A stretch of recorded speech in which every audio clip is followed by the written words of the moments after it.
요한복음 12장 24절에서 33절 말씀. 자, 우리 한 목소리를 같이 합독해서 읽을까요? 자, 시작. 내가 진실로 진실로 너희에게 이르노니 한 알의 밀이 땅에 떨어져 죽지 아니하면 한 알 그대로 있고 죽으면 많은 열매를 맺느니라. 자기의 생명을 사랑하는 자는 잃어버릴 것이요 이 세상에서 자기의 생명을 미워하는 자는 영생하도록 보존하리라. 사람이 나를 섬기려면 나를 따르라. 나 있는 곳에 나를 섬기는 자도 거기 있으리니 사람이 나를 섬기면 내 아버지께서 그를 귀히 여기시리라. 지금 내 마음이 괴로우니 무슨 말을 하리요? 아버지여 나를 구원하여 이때를 면하게 하여 주옵소서. 그러나 내가 이를 위하여 이때에 왔나이다. 아버지여 아버지의 이름을 영광스럽게 하옵소서 하시니 이에 하늘에서 소리가 나서 이르되 내가 이미 영광스럽게 하였고 또다시 영광스럽게 하리라 하시니 곁에 서서 들은 무리는 천둥이 울었다고도 하며 또 어떤 이들은 천사가 그에게 말하였다고도 하니 예수께서 대답하여 이르시되 이 소리가 난 것은 나를 위한 것이 아니요 너희를 위한 것이니라. 이제 이 세상에 대한 심판이 이르렀으니 이 세상의 임금이 쫓겨나리라. 내가 땅에서 들리며 모든 사람을 내게로 있기로 내겐도라 하시니 이렇게 말씀하시면 자기가 어떠한 죽음으로 죽을 것을 보이심이로라. 한결같은 은혜와 사랑으로 우리와 늘 함께 하시는 하나님이신 줄로 믿습니다.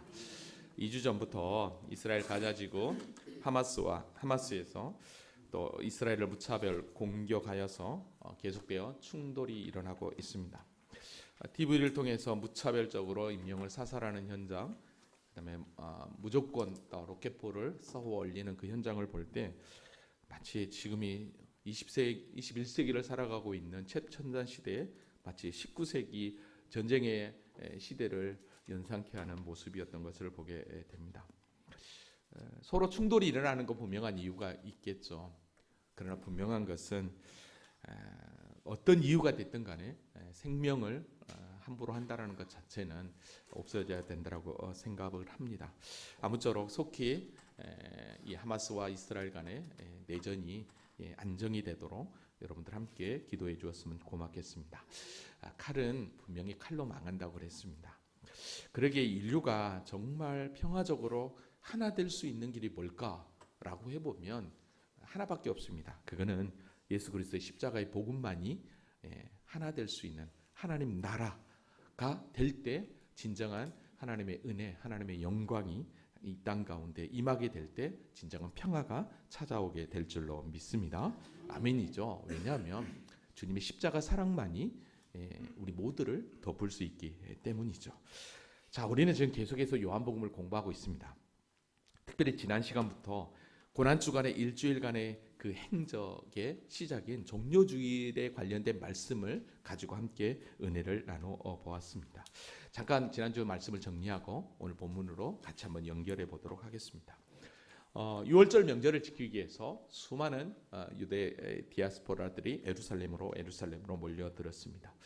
예수님이 이때 입성을 하게 되는데 예루살렘에 모여든 수많은 군중들은 종려나무를 가지를 흔들면서 그 예수님의 그 입성을 향해 호산나 찬송하리로다 주의 이름으로 오시는 이 곧 이스라엘의 왕이시여 하며 열렬히 예수님을 환호했습니다.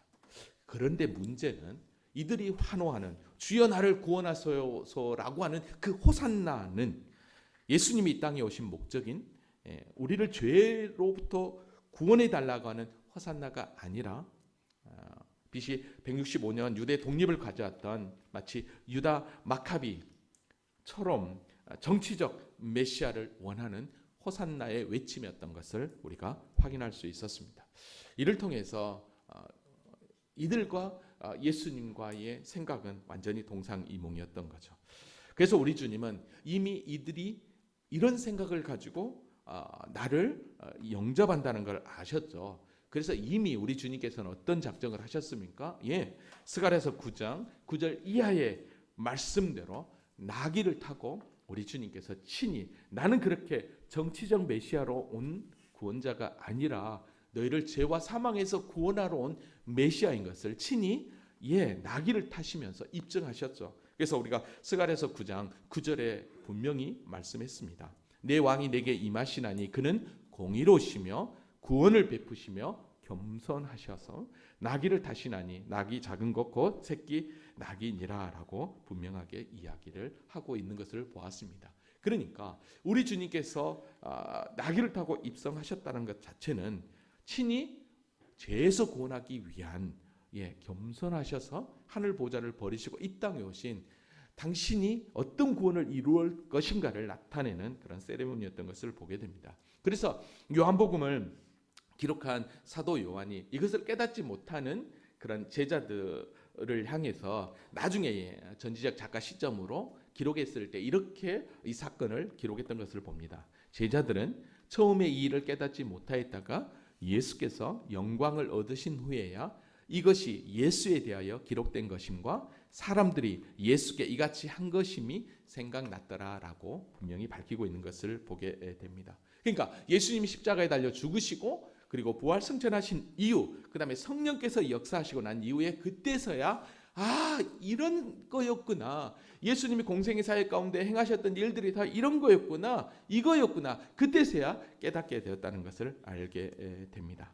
자, 근데요 여러분, 이렇게 군중들이 온전히 예수님을 향해 호산나를 외치고 환영할 때 예수를 잡아 죽이려고 했던 그 바리새인들의 일당은 어떻게 했습니까? 그들은 엄청난 낙심을 가져왔죠. 왜냐하면 온 백성들이 종려나무를 가지를 흔들고 예수를 맞이하게 될 때 온 세상이 그를 따르고 있다라고 하면서 이게 우리의 계획이 실패구나라고 낙담했던 것을 보게 됩니다. 그런데 우리가 지난 시간에도 확인했지만 이들의 계획은 실패라고 낙담하고 이번 명절에는 하지 말자라고 했지만 그러나 하나님의 절대 주권 가운데는 이번 명절 때 예수님께서 십자가에 달려 죽게 됨을 우리가 알게 됩니다. 이를 통해서 우리가 깨달을 수 있는 건 우리가 아무리 어떤 계획을 내세우고 어떤 뜻을 가지고 나아간다 할지라도 하나님이 막으시면 또 하나님이 역사하시면 그 모든 일들이 이루어지는 것을 우리가 확인할 수 있었죠. 자, 이때 어떤 일이 발생했습니까? 6월절 명절에 에베아로 예루살렘에 올라온 사람들 가운데 헬라인 몇이 예수님을 찾아왔던 것이죠. 선생님이요, 우리가 예수를 뵙고자 하나이다. 여러분, 이들은 귀로만 들었던 예수가 아니라 이제 진짜 예수를 만나고 싶어서 당신이 누군지를 진짜 알고 싶어서 예수님을 찾아왔던 것을 보게 됩니다.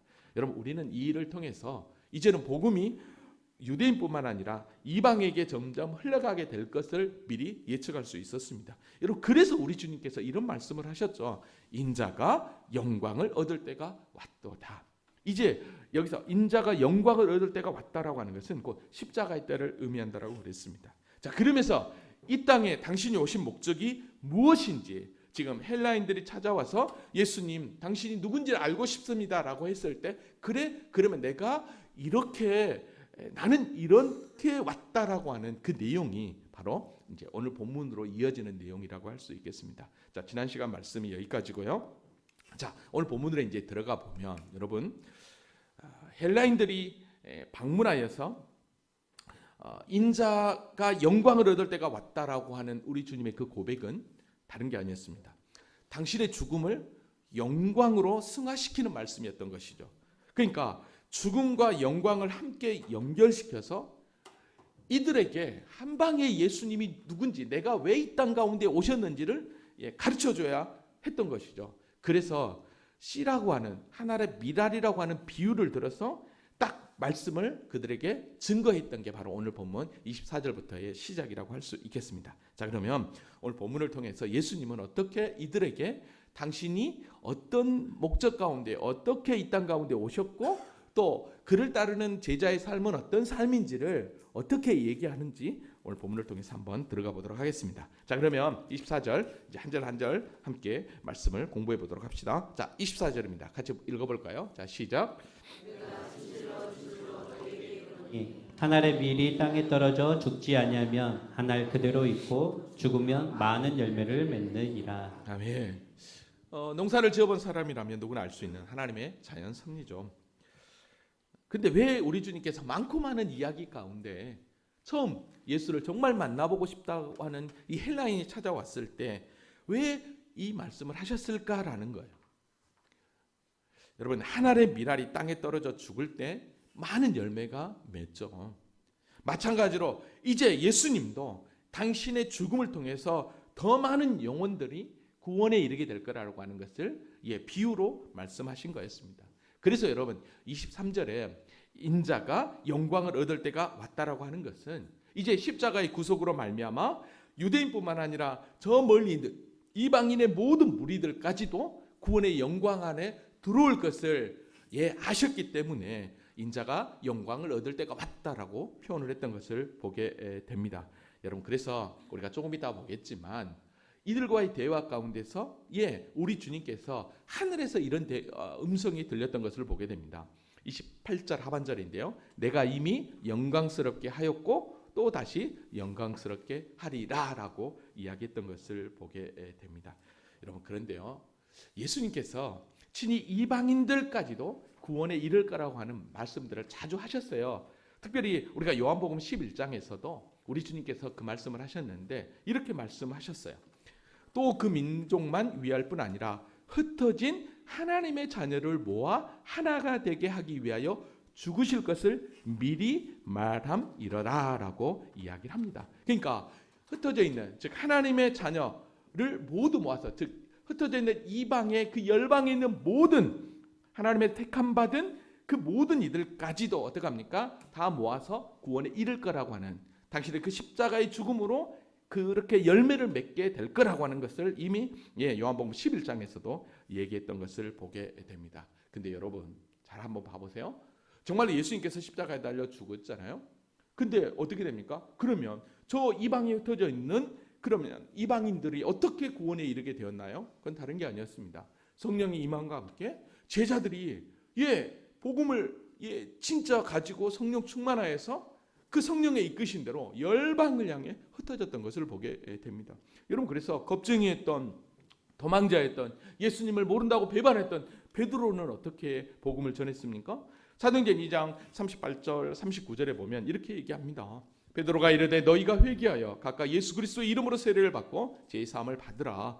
그리하면 성령을 선물로 받으리니, 자기가 지금 선물로 받은 거잖아요, 성령을. 그래서 이 약속은 너희와 너희 자녀와 모든 먼데 사람 곧 주 우리 하나님이 얼마든지 부르신 자들에게 하신 것이다 라고 분명하게 이야기를 합니다. 여러분, 사도 바울도 마찬가지였죠. 사도 바울도 마찬가지였습니다. 로마서 10장에 보니까 성경에 이르되 누구든지 그를 믿는 자는 부끄러움을 당하지 아니하리라 하니 유대인이나 헬라인이나 차별이 없음이라.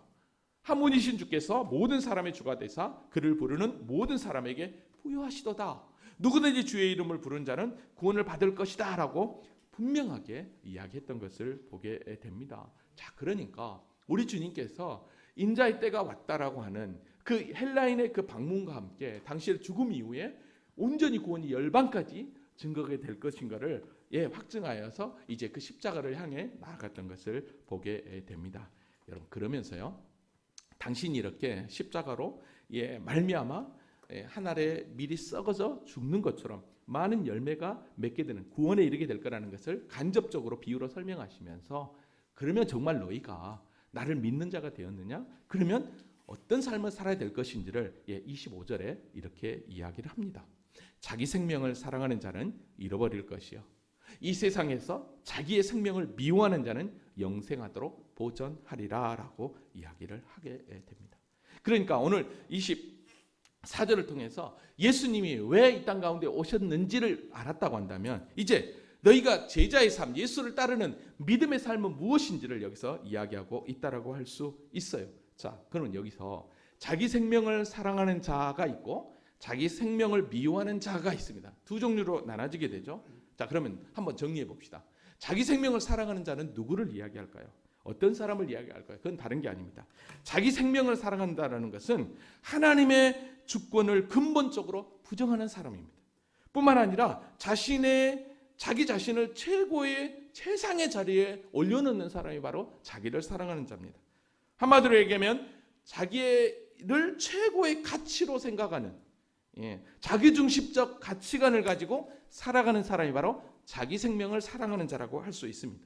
그러니까 오직 자신만을 위해 사는 사람, 그 사람이 곧 자신의 생명을 사랑하는 자입니다. 여러분, 그러니까 결국 여러분 자신을 사랑한다, 자기를 최고의 가치의 자리에 올려놓는다. 이게 뭐냐? 바로 자아 숭배가 되는 것입니다. 내가 나의 우상이 되는 것입니다.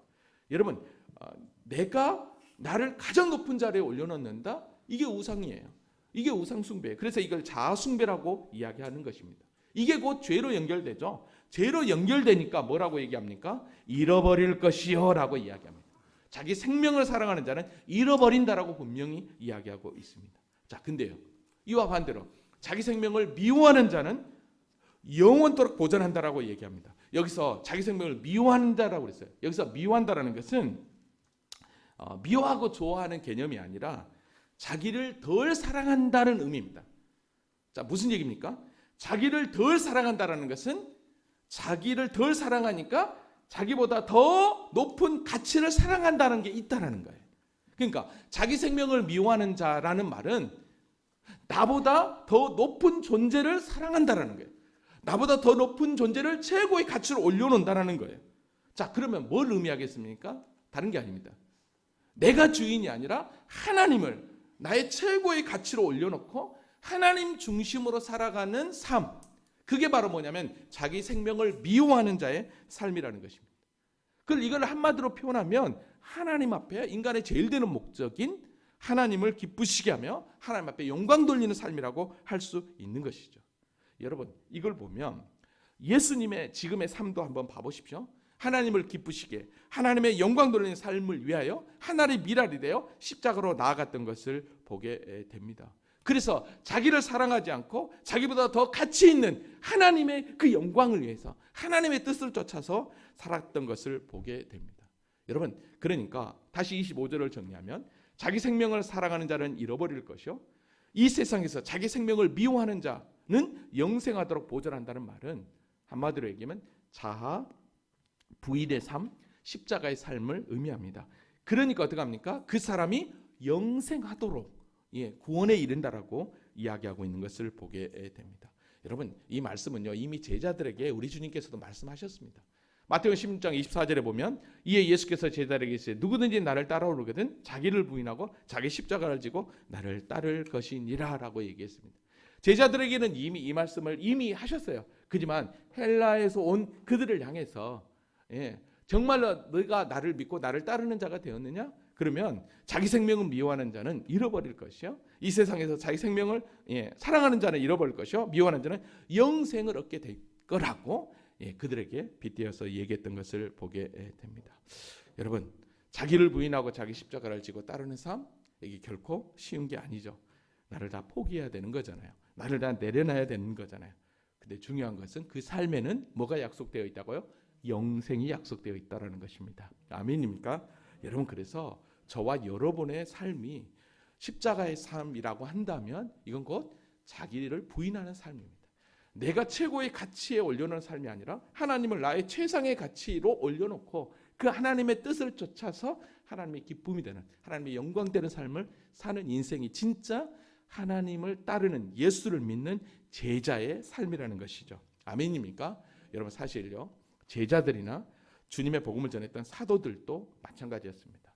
처음에는 자기를 부인하는 삶이 결코 이루어지지 않았습니다. 근데요, 정말로 성령을 받고 나니까 제자들이 어떻게 됩니까? 자기를 부인하는 삶을 통해 하나님을 최상의 가치로 올려드리고 하나님 앞에 영광 돌리는 삶을 살았던 것을 보게 됩니다. 여러분, 그 대표적인 자가 누굽니까? 사도 바울이죠. 여러분, 사도 바울이 어떤 존재였습니까?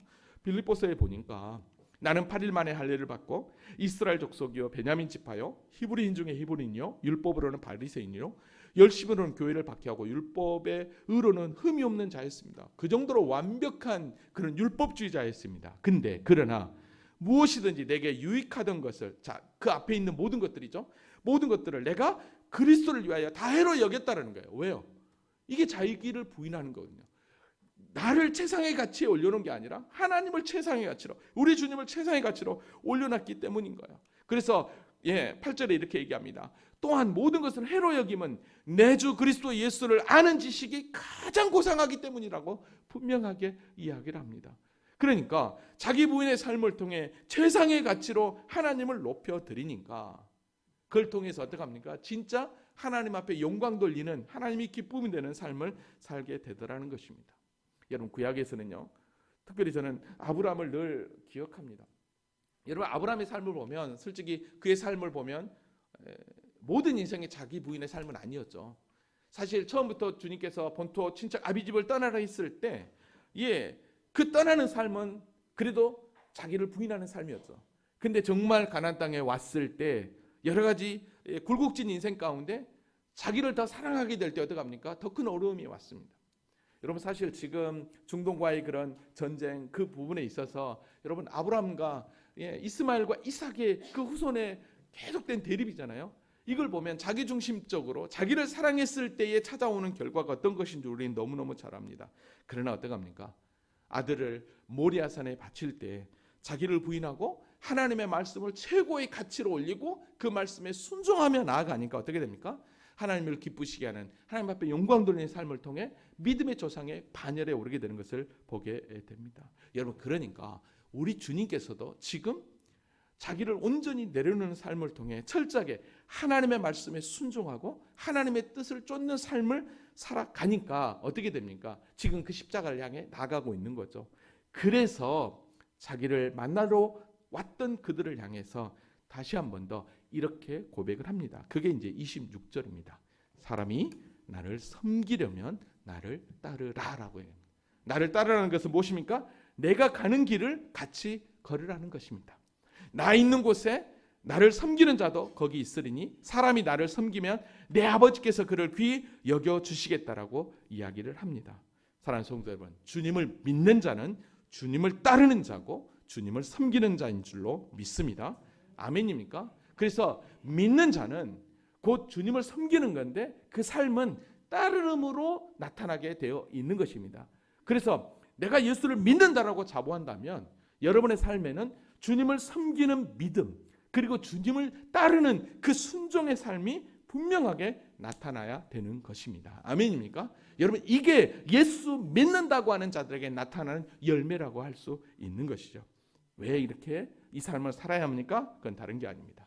나를 섬기면, 나를 따르면 내 아버지께서 그를 귀히 여겨 주신다라는 말씀입니다. 아멘입니까? 여기서 귀히 여기 주신다라고 이 말씀은 다른 말로 이야기하면 하나님으로부터 하나님 나라의 유업을 받는 자가 된다, 이런 의미라고 할 수 있어요. 여러분, 이것을 계시록적 표현으로 하면 나중에 세세토록 왕노릇 하게 될 거라는 의미도 된다라고 할 수 있겠습니다. 아멘입니까? 여러분, 그래서 사도 바울이요, 이런 주님을 따르는 제자도의 그 삶을 향해서 우리가 어떤 존재인지를 로마서 8장 17절에 이렇게 얘기합니다. 상속자 곧 하나님의 상속자라고 이야기합니다. 아멘입니까? 오늘 저와 여러분이 하나님의 상속자가 되었다라는 거. 근데 어떻게 상속자가 되었느냐? 그리스도와 함께 상속자가 되었다고 얘기합니다. 여러분, 근데요, 여기까지는 딱 좋은데 그 다음 절이 우리에게 좀 자기 부인의 삶을 살도록 이끄십니다. 그게 무엇입니까? 우리가 그와 함께 영광을 받기 위하여 고난도 함께 받아야 할 것이다 라고 분명하게 이야기를 합니다. 아멘입니까? 여러분, 그래서 하늘나라의 그 상급을, 즉 구원에 이르는 그 여정 가운데는 우리에게는 뭐가 찾아온다고요? 고난이라는 게 찾아온다는 걸 기억하시기 바랍니다. 아멘. 왜 믿는 사람에게 고난을 줄까요? 왜 예수님을 잘 섬기는 사람에게 고난이 더 찾아올까요? 그건 다른 게 아닙니다. 그 고난을 통해서 주님은 아니면 안 되지, 너 힘으로 살았던, 네 능력으로 살았던 그거 안 되지, 주님만 붙잡도록 하기 위한 하나님의 자기 사랑의 표현이라고 저는 생각을 합니다. 아멘. 그래서 많은 목사님들이 고난을 이야기할 때 고난은 변장된 축복이다라는 표현을 하고 있습니다. 그 축복은 뭐다? 고난이다. 그러니까 예수 믿는 사람들에게 고난은 어떻게 보면 필수 코스라고 할 수 있겠습니다. 지금 당장 여러분의 삶 가운데 고난이 찾아왔습니까? 그러면 그것은 여러분의 믿음을 더 단단히 세우기 위한 하나님의 사랑 표현임을 아시고 오히려 더 감사하면서 주님 앞에 한 걸음 더, 그리고 내가 잘 가고 있는지 나를 돌아보면서 믿음의 길을 걸어가는 우리 모두가 될 수 있기를 주님의 이름으로 축원합니다. 아멘, 아멘. 자, 이렇게 헬라인들이 찾아왔을 때 예수님께서 왜 이 땅 가운데 오셨는지, 그리고 그 예수를 따르는 믿음의 삶은 무엇인지를 이제 소개했다면, 드디어 이제 예수님은 당신의 죽음을 정면으로 이제 마주하십니다. 이제 그게 27절부터 쭉 풀어집니다. 자, 그러면 27절 말씀 다 같이 한번 읽어볼까요? 자, 시작. 지금 내 마음이 괴로우니 무슨 말을 하리요. 아버지여 나를 구원하여 이때를 면하게 하여 주옵소서. 그러나 내가 이를 위하여 이때에 왔나이다. 아멘. 내 마음이 괴롭다라고 이야기합니다. 여러분, 이거는 예수님께서 십자가를 앞둔 상황 가운데서 표현된 엄청난 심적 괴로움의 표현이라고 할 수 있습니다. 근데 여러분, 이 말씀을 보면 좀 이상하지 않습니까? 왜냐하면 우리 주님은 어떤 분이십니까? 능력의 하나님이시거든요. 수많은 기적과 이적을 통해서 하나님의 하나님 되심을 온전히 드러냈던 능력의 하나님이십니다. 풍랑이는 바다를 잔잔케 하시며 오병이어 칠병이어 얼마 전까지만 해도 죽은 자를 살리신 우리 주님이셨습니다. 근데 지금 27절 이 말씀을 보니까 전혀 그 능력의 하나님의 모습은 전혀 보이지 않고 괴로움과 두려움에 사로잡힌 예수님의 모습을 보게 됩니다. 여러분, 마가복음에서는요, 예수님께서 어떻게까지 표현하고 있었냐면 마가복음 14장 34절에 보니까 내 마음이 심히 고민하여 죽게 되었으니 라고 표현을 해요. 사실 이 고백은요, 우리가 잘 아는 예수님께서 십자가에 달려 돌아가시기 전날 밤에 겟세마네 동산에서 기도했던 그 현장이거든요. 그래서 우리가 잘 아는 마태복음 26장 39절에서도 겟세마네 동산에서 이렇게 기도했던 것을 우리가 너무너무 잘 알아요. 조금 나가서 얼굴을 땅에 대시고 엎드려 기도하여 이르시되 내 아버지여 만일 할만하시거든 이 잔을 내게서 지나가게 하옵소서. 할만하시거든 이 잔을 내게서 지나가게 하옵소서. 얼마나 그 잔, 그 십자가의 죽음이 고통스러웠으면 이 잔을 내게서 지나가게 하옵소서라고 기도했겠냐 이 말입니다. 근데 여러분 보십시오. 여기는 분명한 우리 주님의 인간적인 그 내면의 그 괴로움을 여기서 분명하게 알 수 있습니다. 근데 여러분 한번 질문할까요? 그 왜 예수님께서 이렇게 진짜로 당신의 그 십자가의 죽음을 두려워서 내 마음에 심히 고민되어 죽게 되었다. 만일 할만하시거든 아버지 이 잔을 좀 옮겨달라고 하면서 정말로 그런 표현을 하셨겠냐는 거예요.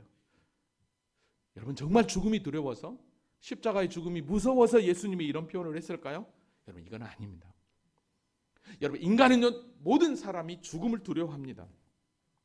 우리 주님도 마찬가지로 죽음 앞에서 두려워 떨고 있지만 그러나 우리 주님이 지금 두려워 떨고 있는 이 두려움은 우리 인간이 죽음을 맞이할 때 두려움과 전혀 맞지 않는 두려움입니다. 자, 무슨 얘기냐면 우리 주님이 여기서 심히 고민하여 죽게 되었다.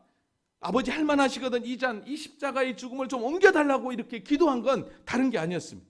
여러분 죽음이라고 하는 것은 영과 육신과 영혼이 분리되는 순간입니다. 즉 예수님이 여기서 죽음을 이야기할 때는 뭘 의미하냐면 하나님과 분리되는 것을 의미하게 됩니다. 여러분 우리가 하나님을 향해 뭐라고 고백하냐면 성부, 성자, 성령 하나님 삼위일체 하나님이라고 얘기합니다. 이미 우리 주님은 창세로부터 지금까지 하나님과의 그 관계가 한 번도 분리된 적이 한 번도 없었습니다. 늘 완전한 사랑 가운데 일체로 이게 삼위일체 신비예요. 근데 이 십자가의 죽음이 하나님과의 그 관계에 분리가 찾아온 거예요. 분리가. 여러분 이게 두려웠던 것입니다. 예수님은 죽음이 두려운 게 아니라 하나님과의 그 관계가 끊어진 거에 대한 두려움이었던 것입니다. 그래서 내 아버지여 만일 할만하시거든 이 잔을 좀 지나가게 해달라고. 이 잔을 지나가게. 왜? 한 번도 하나님과의 관계가 끊어져 본 적이 없거든요. 근데 우리 주님께서 오늘 보면 27절에 뭐라고 하냐면 내가 이를 위하여 이때에 왔다라고 고백하면서 또 오늘 마태복음 26장 39절에도 그러나 나의 원대로 마옵시고 아버지의 원대로 하옵소서라고 하고 있어요. 여러분 이건 뭘 의미하겠습니까? 하나님과의 그 관계가 완전히 끊어지는 관계에 있지만 그러나 하나님 말씀에 내가 절대 순종하며 믿음으로 나아가겠다라고 하는 십자가로 나아가겠다는 고백이었습니다. 여러분 이걸 보면 왜 하나님과의 그 관계가 끊어지는 그 고통이 예수님 앞에 찾아왔냐는 거죠. 여러분 이게 바로 뭐냐면 죄의 무게입니다. 저와 여러분의 그 죄의 무게가 하나님과 그 예수님과의 그 관계를 절단시켜버리는 관계를 완전히 끊어버리는 그 고통이었던 것을 보게 됩니다. 그러니까 우리의 죄가 얼마나 컸으면 예, 당신의 아들과의 그 관계가 단절되는 그 고통을 감수하면서까지도 어떡합니까? 나의 원대로 마옵시고 아버지의 원대로 가는 그 예수님의 철저하신 그 순종, 자기 부인의 그 삶. 여러분, 이거는 이루 말할 수 없는 것입니다.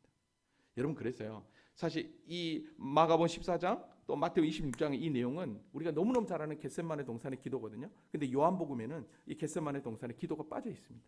왜냐하면 여기 좀 전에 27절의 이 내용이 바로 겟세마네 동산에서의 기도의 내용이 여기에 속해 있기 때문인 거죠. 자, 이렇게 철저하게 그 죽음을 직면하면서 하나님과의 그 관계, 그 단절을 괴로워했던 우리 주님. 근데 이게 당신 뜻이니 내가 순종하겠습니다라고 믿음으로 가고 있는 것이죠. 그래서 뭐라고 이제 이렇게 또 기도하냐면 이렇게 기도합니다. 28절입니다. 아버지여, 아버지의 이름을 영광스럽게 하옵소서라고 얘기합니다. 이게 무슨 얘기입니까? 아버지, 내가 이제 당신이 뜻하는 대로 저들을 구원하기 위해서 십자가의 길을 가오니 당신 영광 받아 주시옵소서, 이 말입니다. 그때 여러분 보십시오. 하늘에서요 소리가 납니다. 뭐라고 얘기합니까? 내가 이미 영광스럽게 하였고 또다시 영광스럽게 하리라라고 이야기를 합니다. 여러분 봐보세요. 내가 이미 영광스럽게 하였다라고 하는 것은 과거 시제예요. 그러니까 지금 예수님의 그 공생의 모든 사역 가운데 그 사역을 통해서 하나님의 영광을 드러낸 사역이었다라는 거예요. 메시아의 그 사역이었다라는 거죠. 지금까지 그 3년의 그 공생의 모든 사역이. 자, 그리고 또다시 영광스럽게 하리라, 이 말은 다른 게 아니에요. 이제는 미래 시제로 앞으로의 그 십자가, 그리고 부활, 승리, 승천까지 그 모든 것들을 내가 영광스럽게 하리라라고 하고 있는 것을 보게 됩니다. 이걸만 보면 예수님은 이 땅에 오셔서 당신의 성육신으로부터 철저하게 하나님의 뜻을 쫓아가는 자기 부인의 삶, 십자가의 길을 걸어갔던 것을 우리가 알게 됩니다. 여러분, 하늘에서 하나님의 음성이 들렸다고 그랬습니다. 여러분, 성경에 보면 복음서에서 3번의 하나님의 음성이 들리게 됩니다. 여기가 이제 한 번이고요. 그 처음 하나님의 음성이 들릴 때가 언제냐면 세례 요한에게 세례를 받을 때였습니다. 이는 내 사랑하는 아들이요 내 기뻐하는 자라. 그리고 마태복음 17장에서 야고보, 베드로, 요한이 변화산으로 올라갔을 때 그 변화산의 그 영광을 보여주면서 거기서도 똑같이 이는 내 사랑하는 아들이요 내 기뻐하는 자니 너희는 그의 말을 들으라라고 그랬습니다. 뿐만 아니라 또 오늘 본문 이 3번째가 하늘에서 음성이 들렸던, 하나님의 음성이 들렸던 것입니다. 자, 그러면은 여러분 한번 봐보십시오. 이 3번째, 이 3번이나 이렇게 처음 예수님의 공생의 사역의 시작과 함께 그 다음에 마지막 그 순간에 하나님의 음성이 계속 들리고 중간에 이렇게 들렸다는 것은 무엇입니까? 철저하게 하나님은 아들 예수와 깊은 친밀한 관계를 계속해서 유지했다라는 것입니다. 한 번도 끊어지지 않았다는 것입니다. 근데 그 십자가의 죽음 앞에 이제는 어떡합니까? 하나님께서 고개를 돌려버리시는 것입니다. 왜요? 저와 여러분의 죄 때문에. 여러분의 죄의 무게가, 그러니까 이게 얼마나 무거운지 하나님이 예수 당신의 아들에게 행하신 그 사건만 보더라도 우리는 그냥 떨 수밖에 없는 것입니다. 어떻게 이 죄가 용서되어서 주님의 그 영광 안에 들어가는 그 은혜를 얻게 되었냐는 거예요. 여러분, 이것만 생각하면 여러분, 저와 여러분의 존재가 이 땅에서만 끝나버리면 아무 문제가 없어요. 근데 이 땅에서만 끝나는 게 아니라 이 땅에서는 잠시 잠깐이지만 그러나 영원한 하늘나라가 있다라는 거죠. 그 영원한 하늘나라의 그 영생의 삶을 위해서 그 아들을 보내주시고 한 번도 끊어지지 않았던 당신과의 그 관계에서 우리 주님이 외면해 버리시는 거예요. 왜요? 죄 때문에. 그 정도로 죄가 무거웠고 그 정도로 죄가 무서운 거였습니다. 근데 우리 주님이 우리 인간으로서는 해결할 수 없는 그 죄에 대한 그 무게를 당신이 친히 지기 위해서 이 땅 가운데 오셔서 이렇게 이야기하고 있는 것입니다. 주님 앞에 나아가는 것이. 여러분, 이걸 보면 참 우리 주님이 우리를 얼마나 더 사랑하시는지. 아멘입니까? 하늘에서 소리가 들릴 때요, 그때 사람들은 그걸 깨닫지 못해요. 그러니까 29절에 이렇게 얘기합니다. 곁에서 들은 무리들은 천둥이 울었다고 하고 또 어떤 이들은 천사가 그에게 말하였다라고 막 서로 수근수근 거립니다. 근데 여러분, 이때 우리 주님이 뭐라고 얘기한 줄 아십니까? 30절 예수께서 대답하시되 이 소리가 난 것은 나를 위한 것이 아니야 너희를 위한 것이다 라고 이야기합니다. 너희를 위한 것이다. 너희의 구원을 위해서다 라고 이야기합니다. 근데 여러분 그거 아세요? 너희의 구원은 누구를 의미하느냐? 이거는 다른 게 아닙니다. 이미 창세전에 하나님께서 구원받기로 작정된 당신의 뜻대로 구원받기로 선택받은 하나님의 자녀들을 의미한다라고 할 수 있습니다. 아멘입니까? 아멘. 그러면서 여러분 보십시오. 이렇게 당신의 그 십자가로 말미암아 이제 영광을 받으시고 구원에 이르게 되는데, 자, 우리 구원에 이르게 되고 그 다음에 어떻게 이제 어떤 문제가 또 해결되느냐? 우리를 그렇게 지긋지긋하게 죄로 끌고 갔던 그 사단을 이제 박살내겠다라고 오늘 보면 31절에 얘기합니다. 이제 이 세상에 대한 심판이 이르렀으니 이 세상에 임금이 쫓겨나리라라고 얘기합니다. 여러분 이게 무슨 말이냐면 예수님의 죽음과 함께 찾아올 이제 영적 사단의 심판을 이야기합니다. 여러분 이 말씀을 원문으로 그대로 풀면 그때 이 세상의 통치자가 바깥에 내던질 것이다 라고 얘기합니다. 여기서 이 세상의 통치자는 곧 마귀를 의미하게 되죠. 그래서 요한일서 3장 8절에서는 이렇게 얘기합니다. 죄를 짓는 자는 마귀에게 속하나니 마귀는 처음부터 범죄함이라. 하나님의 아들이 나타나신 것은 마귀의 일을 멸하러 하심이라 라고 분명하게 이야기를 합니다. 히브리서 기자도 우리에게 분명하게 이야기를 하죠. 그도 또한 같은 모양으로 혈과 육을 함께 지니심은 죽음을 통하여 죽음의 세력을 잡은 자 곧 마귀를 멸하려 하시며 라고 그랬어요. 또 죽기를 무서워함으로 한평생 매어 종노를 하는 모든 자를 놓아주려 하더라. 놓아주려. 여러분 그러니까 우리 주님의 그 십자가는 우리의 영생뿐만 아니라 우리를 평생 그렇게 괴롭혔던 그 사단을 진멸하게 위한 하나님의 놀라운 역사였다는 것이죠. 아멘입니까? 여러분 사실 우리가 몰라서 그렇지 우리를 지금까지도 예수 믿기 전에 우리를 끌고 갔던 그가 누굽니까? 바로 공승권세 잡은 자였어요. 공승권세 잡은 자였어요. 그래서 우리 주님께서 이 말씀을 하셨던 것입니다. 뿐만 아니라 여러분 보십시오. 주님의 십자가는요 우리를 영원한 영광의 자리로 이끄는 그런 통로였습니다.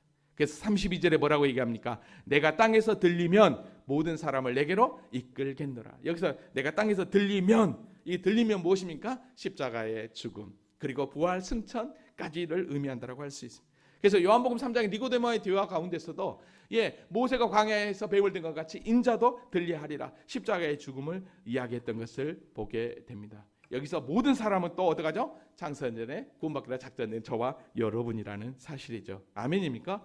그러니까 예수님의 그 십자가는 온전히 우리를 구원을 위한 십자가였다는 것을 보게 됩니다. 그래서 33절에 이렇게 마지막에 이렇게 얘기하는 거예요. 이렇게 말씀하시면 자기가 어떠한 죽음으로 죽을 것을 보이심이라라고 분명하게 이야기를 합니다. 할렐루야. 사랑하는 성도 여러분, 이제 말씀을 정리합니다. 예수님의 죽음은 곧 우리의 구원을 의미하고 있습니다. 아멘입니까? 여러분 다른 길은 없습니다. 예수님을 직접 찾아온 헬라인을 향해 우리 주님은 당신이 이 땅에 오신 분명한 목적 그리고 그 목적 이후에 되어지는 그 일을 하나의 밀이 땅에 떨어지면 그 사건을 통해서 그 비유를 통해서 분명하게 말씀해 주셨습니다. 그리고 너희가 나를 믿는 자냐 되었다면 진짜 제자도의 길이 무엇인지 그건 다른 게 아니었습니다. 자기를 부인하고 십자가를 따르는 그 길이었습니다. 뿐만 아니라 예수님은 당신의 그 십자가를 두고 괴로워하셨지만 그러나 그 괴로움은 다른 괴로움이 아니라 죽음이 무서워서가 아니라 하나님과의 관계가 끊어진 것에 대한 두려움이었던 것이죠. 그러나 그 일을 하기 위해서 우리 주님이 오셨기 때문에 당신도 철저하게 주님의 말씀에 순종하여 그 자리로 나아갔던 것을 보게 됩니다. 그러니까 하늘에서도 내가 내 영광을 받았다라고 이야기하고 있는 것을 보게 됩니다. 사랑하는 성도 여러분, 예수 그리스도의 죽음이 오늘 저와 여러분의 구원인 줄 믿으십니까? 그렇다면 구원받은 하나님의 자녀는 어떤 삶을 살아야 될 것인지, 예수님의 그 십자가에 달리시는 그 고난의 그 현장에 그 죄의 무게가 얼마나 큰가를 다시 한 번 더 여러분들이 이제 계속되는 요한복음 말씀을 통해서 깨달으시면서 진짜 주님이 기뻐하는 제자도의 멋진 삶을 살아내요 하나님 앞에 영광 돌리는 우리 모두가 될 수 있기를, 그 길이고 축복의 길이고 영광의 길임을 믿으시고 끝까지 믿음으로 승리하는 우리 모두가 될 수 있기를 주님의 이름으로 축원합니다. 아멘. 아멘. 우리 다 같이 자리에서 일어나시겠습니다.